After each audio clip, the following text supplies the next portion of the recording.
ये है राजू और ये है उसकी बीवी अर्चना। एक दिन अचानक राजू की पता नहीं कहां से लॉटरी निकल आती है और वो दोनों बहुत ही ज्यादा पैसे वाले बन जाते हैं। फिर एक दिन राजू की बीवी अर्चना राजू से कहती है कि हम ये गांव छोड़कर शहर में क्यों नहीं चले जाते, वहां पर हम जाकर अपना घर ले लेते हैं। राजू अपनी बीवी की ये बात सुनकर कहता है कि हाँ तुम ठीक कहती हो, और वो दोनों शहर में अपना घर खरीद लेते हैं। मगर इनको मालूम नहीं होता है कि इनकी शहरी जिंदगी बहुत ही कठिन होने वाली है। अरे सुनिए जी, मैं आपसे एक बात कहना चाहती हूँ। आप अच्छी तरह से जानते हैं कि हम गांव के रहने वाले नहीं रहे, फिर आप ये गांव का लिबास क्यों नहीं उतारते और शहरी लिबास क्यों नहीं पहनते? मेरे कहने का मतलब ये है कि आप ये लुंगी क्यों नहीं उतारते? अरे मेरी डार्लिंग, मेरी जानू, तुम्हें पता है ना कि ये लुंगी मैं नहीं उतार सकता, और ये हमारा खानदानी लिबास है, इसको मैं भला कैसे छोड़ सकता हूँ। और पता नहीं ये शहरी लोग किस तरह पैंट डालकर चलते फिरते हैं, खुद को भी सजा देते हैं और उसको भी सजा देते हैं। ना बाबा ना, ये लुंगी तो मैं कभी नहीं छोड़ने वाला। मैं अपने आप को क्यों सजा दूं और उससे भी। अरे छी छी, आपने ये कैसी बातें करनी शुरू कर दी है? आप कहीं भी शुरू हो जाते हैं जी। जब वो दोनों आपस में बात कर रहे होते हैं तो पता नहीं कहां से अचानक एक बिल्ली अर्चना के करीब आकर खड़ी हो जाती है। वो बिल्ली दिखने में बहुत ही खूबसूरत और मासूम होती है। अर्चना उस बिल्ली को देखकर अपने पति राज से कहती है, अरे सुनिए जी, आपने ये बिल्ली देखी? ये बिल्ली कितनी प्यारी है।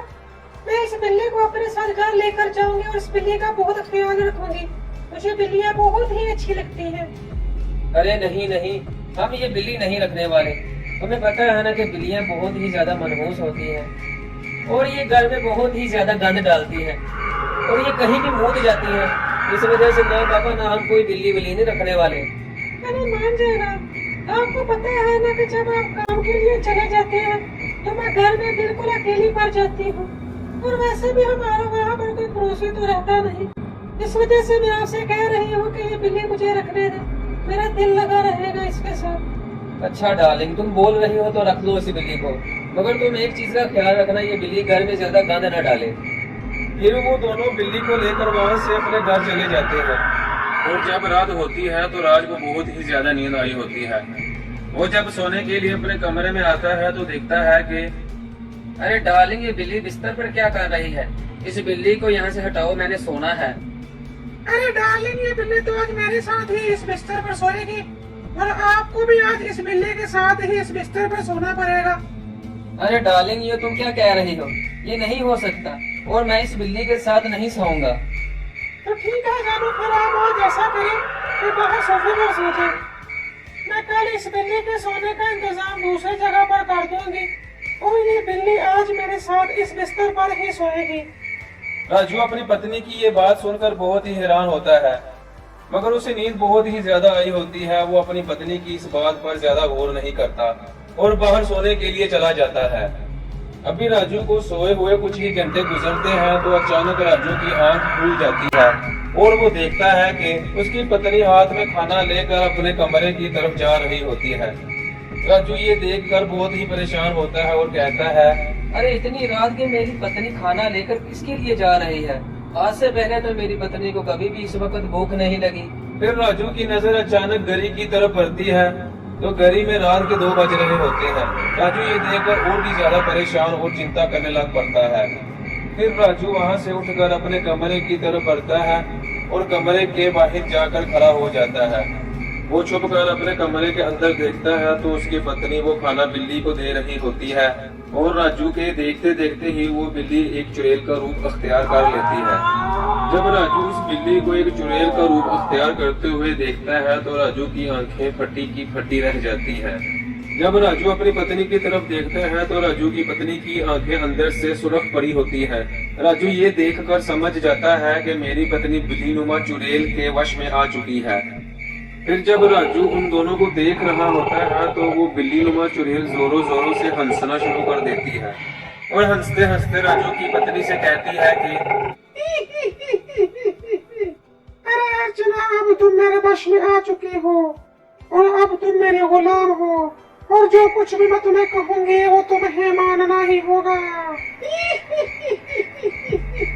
मुझे तुम्हारा हमारे पतिराज की बलि चाहिए और ये काम तुम्हें अमावस्या की रात आने से पहले करना ही होगा और ये बलि तुम्हें अपने हाथों से देनी होगी। जब तुम ये बलि दोगे तो मैं हमेशा के लिए अमर हो जाऊंगी और मेरी शक्तियां बढ़ जाएंगी। फिर तुम और मैं इस दुनिया पर राज करेंगे राज। राजू उस चुड़ैल की ये बात सुनकर बहुत ही डर जाता है और चिंता में पड़ जाता है, क्योंकि उसकी जान को खतरा उस बिल्लीनुमा चुड़ैल से नहीं बल्कि उसकी अपनी पत्नी से होता है, जो उस चुड़ैल के वश में आ चुकी होती है। फिर राजू वापस सोफे पर आकर लेट जाता है और उसे पूरी रात चुड़ैल के खौफ से नींद नहीं आती और सुबह हो जाती है। फिर जब सुबह होती है तो राज खाने की मेज पर बैठा खाने का इंतजार कर रहा होता है और काम के लिए भी बहुत देरी हो रही होती है। फिर राज को काम से देर होने की वजह से और खाना टाइम पर ना मिलने की वजह से बहुत ही गुस्सा आता है और अपनी पत्नी को आवाज देता है, अरे ओ अर्चना, कहाँ हो तुम? जल्दी से नाश्ता ले आओ, काम से बहुत ही ज्यादा देर हो रही है। अर्चना अपने पति राज की आवाज सुनकर टेबल पर आ जाती है और उसके हाथ में एक बड़ा चाकू पकड़ा होता है और उसकी आंखें अंदर से लाल हुई होती हैं। राजू अर्चना के हाथ में वो बड़ा चाकू देखकर बहुत ही डर जाता है और अपनी पत्नी से कहता है कि अरे अर्चना डार्लिंग, तुम्हें क्या हो गया है? मैं कल से तुम्हें देख रहा हूँ, तुम बहुत ही अजीब अजीब हरकतें कर रही हो और तुम्हारे हाथ में ये इतना बड़ा चाकू, इससे तुम क्या करने वाली हो? अर्चना अपने पति राज के इस सवाल का कोई जवाब नहीं देती और वहाँ खड़ी की खड़ी रहती है और राज की तरफ देखती रहती है। फिर राज ये समझ जाता है कि मेरी पत्नी अर्चना उस बिल्लीनुमा चुड़ैल के वश में आई हुई है और अपनी पत्नी से कहता है कि अरे बाप रे, मुझे बहुत ही जरूरी काम याद आ गया है। ऐसा करता हूँ कि वो काम खत्म करके मैं बाहर से ही खाना खा लूंगा। अरे अर्चना, तुम ऐसा करो कि तुम जाकर आराम कर लो, वैसे भी मुझे तुम बहुत ही थकी थकी लग रही हो। राजू अपनी पत्नी अर्चना से ये कहकर वहाँ से गायब होने की करता है और वहाँ से चला जाता है। फिर राजू काम पर जाने की बजाय एक तांत्रिक बाबा के पास चला जाता है और जाकर उस बिल्लीनुमा चुड़ैल के बारे में बताता है कि किस तरह उस चुड़ैल ने उसकी पत्नी अर्चना को अपने वश में किया हुआ है और मेरी बलि मेरी पत्नी अर्चना के हाथों से दिलवाना चाहती है। तांत्रिक बाबा राज की ये बात सुनकर राज से कहता है कि अरे मूर्ख बालक, तुम्हें पता नहीं वो चुड़ैल बहुत ही खतरनाक है। उस चुड़ैल को मैं जानता हूँ। वो चुड़ैल आगे ही 6 बलि दे चुकी है और वो शादीशुदा जोरों की बलि देती है। अब तुम्हारी बीवी भी नहीं रहेगी। जब तुम्हारी बीवी तुम्हारी बलि देगी, वो चुड़ैल तुम्हारी बीवी को भी मार डालेगी। अरे तांत्रिक बाबा, तो मुझे बताए मुझे क्या करना होगा? मेरी आपसे विनती है कि मेरी और मेरी पत्नी की जान बचा ले। तांत्रिक बाबा राज की ये बात सुनकर राज की मदद करने के लिए तैयार हो जाता है और राज से कहता है कि चलो मुझे उस चुड़ैल के पास ले चलो। फिर राज तांत्रिक बाबा को अपने घर ले आता है और तांत्रिक बाबा से कहता है कि तांत्रिक बाबा, वो चुड़ैल अंदर कमरे में है। तांत्रिक बाबा राज की ये बात सुनकर अपनी आंखों को बंद कर लेता है और अपने मुंह में कुछ पढ़ना शुरू कर देता है। इतने में राज की पत्नी और वो बिल्लीनुमा चुड़ैल तांत्रिक बाबा के सामने आ जाती है। फिर तांत्रिक बाबा अपनी आंखों को खोलकर चुड़ैल से कहता है कि ऐ मूर्ख डाइन, इन दोनों की जान छोड़ दे और यहाँ से दफा हो जा, वरना मैं तुम्हें अपने मंत्रों से भस्म काट डालूंगा। चुड़ैल तांत्रिक बाबा की ये बात सुनकर जोरों जोरों से हंसना शुरू कर देती है।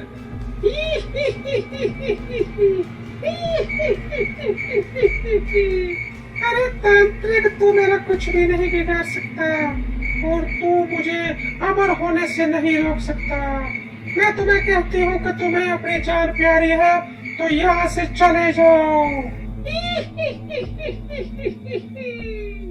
फिर वो चुड़ैल तांत्रिक बाबा पर हमला करती है और तांत्रिक बाबा उस चुड़ैल के हमले को रोक देता है और फिर से तांत्रिक बाबा उस चुड़ैल को कहता है कि यहाँ से दफा हो जा, मगर वो चुड़ैल बाज नहीं आती और फिर से तांत्रिक बाबा के ऊपर हमला करती है। फिर जब तांत्रिक बाबा अपना हाथ उठाता है तो तांत्रिक बाबा के उस हाथ से बहुत ही जबरदस्त शक्तियां निकलती हैं और उस चुड़ैल पर जाकर गिरती हैं। जब उस चुड़ैल पर जाकर गिरती हैं तो वो चुड़ैल को आग लग जाती है और वो वहां पर ही भस्म हो जाती है। और राज की पत्नी उस चुड़ैल के वश से आजाद हो जाती है और राज और उसकी पत्नी फिर से अपनी नॉर्मल जिंदगी गुजारना शुरू कर देते हैं।